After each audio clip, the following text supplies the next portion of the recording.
My name is Tom Sapsford, and I'm an assistant professor of classical studies at Boston College, as well as a former ballet dancer and choreographer. My work looks at performance traditions in ancient Greek and Roman cultures, as well as receptions of the ancient world in contemporary dance. In this video, I'll be introducing you to a text I've been working on at the Centre for Ballet and the Arts called The Orchestra by Johannes Mercius, which collates a series of ancient texts that discuss a surprisingly varied number of dance types which were both embodied and enjoyed thousands of years ago. But before we head further back in time, I want to consider our memory of some modern dance forms for a moment. The land of a thousand dance. In 1962, Chris Kenner released the following song, Land of a Thousand Dances, which enumerates a series of popular dances from post-war America. You may be more familiar with it from adaptations by Wilson Pickett and Patti Smith in her landmark album Horses. Chris Kenner's catalogue of dances demonstrates that while cultural memory may be richly detailed and broadly shared, it is at the same time fundamentally fragile. While likely some of these dances are familiar to you, or perhaps even self-explanatory, others are more obscure. On the one hand, generalities can translate across time. Therefore, we get a sense of what motion is involved in You Twist the Twister. Yet on the other hand, specifics get easily lost. How does one dance the alligator? What say of the Watusi, the sweet peas, or the fly? As a form of cultural production, passed from body to body, dance, to use an ancient Greek term, is ephemeral. A conglomeration of two Greek words, epi, meaning for, and hemera, meaning a day. I have been looking at an ancient equivalent to Land of a Thousand Dances, a catalogue of dance forms performed by bodies in ancient Greece, Rome, and the regions surrounding the Mediterranean from the 8th century BCE to around the 4th century CE.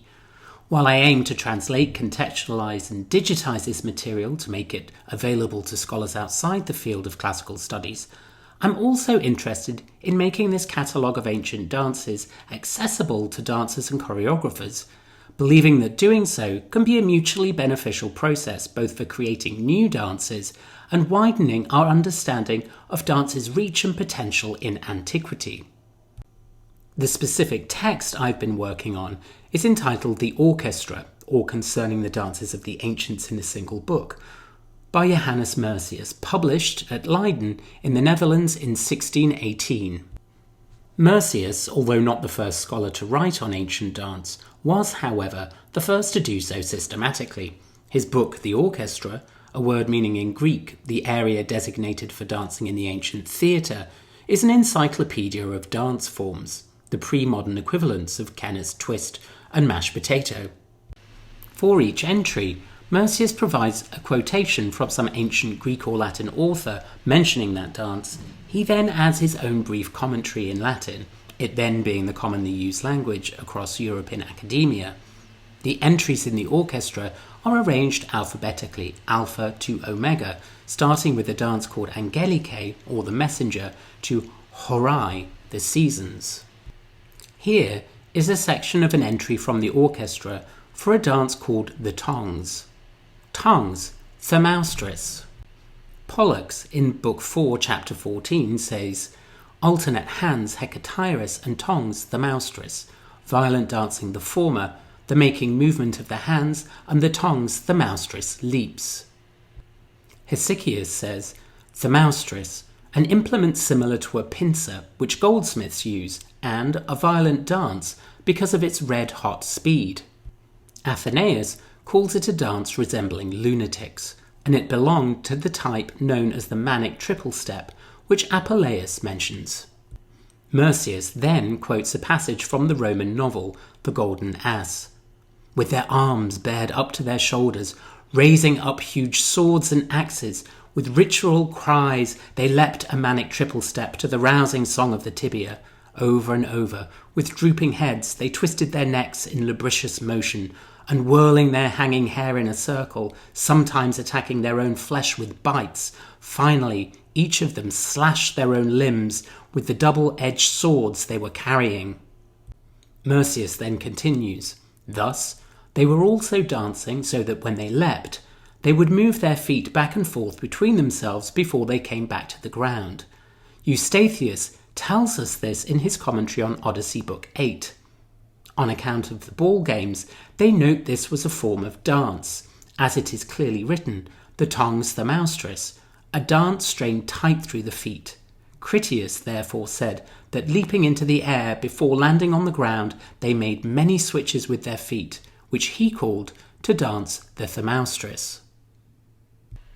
I have not been so much interested in how Mercius's collection of dances can be accurately used to recreate steps and choreography from centuries past, though this has often been the desire of scholars working with ancient dance materials. For example, in this image, the 19th century French scholar Maurice Emmanuel reconstructs the leg positions of an illustrated satyr leaping as a classical ballet pas de chat. Instead, I'm interested in how dancing these texts both creates new dances in and of themselves, and how in turn these can prompt us to re-evaluate Mercius and the sources he cites. Indeed, the entries in the orchestra can simply be used as choreographic tools.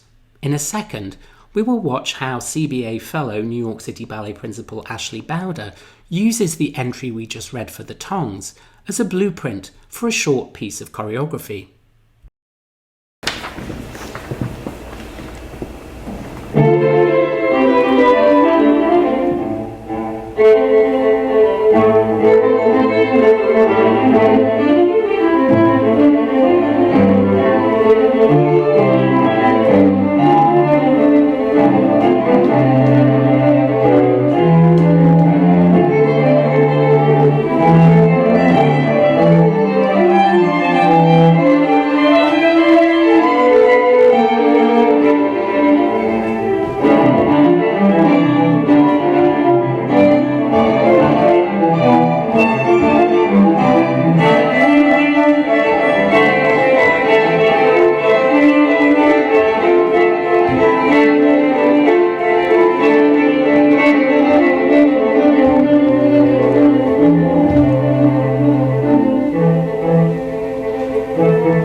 The first thing you'll notice is that no attempt has been made to make choreography which is self-consciously Greek, as in idealized, graceful, or based on shapes from ancient pottery illustrations or statues.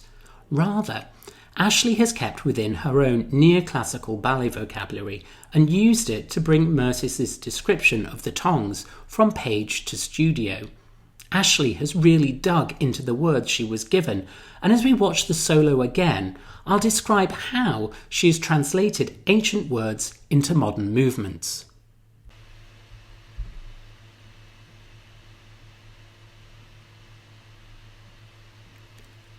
Ashley begins by drawing from the Golden Ass quotation. Over and over, with drooping heads, they twisted their necks in lubricious motion, and whirling their hanging hair in a circle. The bites and self-inflicted wounds described in the passage becomes a distinctive phrase in which hands pinch like crab pincers and the arms beat the thigh in alternation. The flick of Ashley's hand here alternates with a series of beaten sautés, which comes from Pollux's description of Hecatyrus being a dance of alternate hands and the tongs a dance of alternate leaps. A phrase of small fleet travelling jumps now resolves into a bigger jumped phrase in which arms and legs scissor, or to use the word from Merce's description, pincer back and forth in alternating arabesques. Now, Ashley gathers her arabesque leg back into a variation of the opening theme. This time more emphasis is placed on the scratching fingers, enacting both the manic quality of the dance's description and the sense of self-flagellation evident in the rather dramatic golden ass quotation. Next, Ashley takes a manège or circular floor path with a series of tours jetés. What started out as small beaten jumps now has become a large leaped combination in which both legs scissor over a wide radius. Finally, Ashley repeats a version of her opening theme as the tight, strained, red-hot energy of her dance dissipates.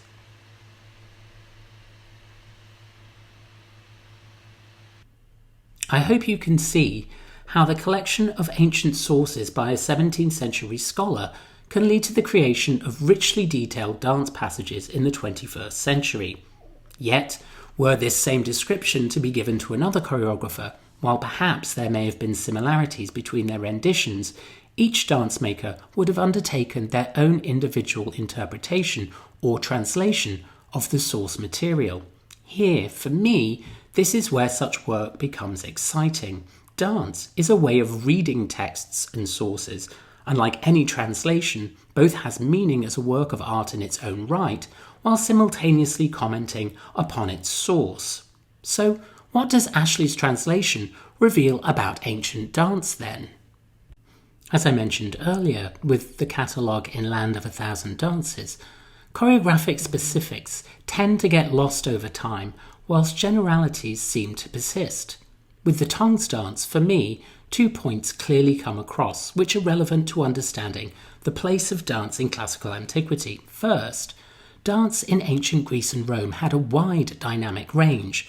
The tongs is clearly a furious dance and is only one of other such wild and wayward movement forms listed in Merce's catalogue. Second, Ashley's different versions of scissoring jumps reminds us of a further point, that however the tongs was executed in its original time and place, its leaps with switching feet required real kinetic skill, regardless of whether this was something specific to expertly trained dancers or something performed by community members.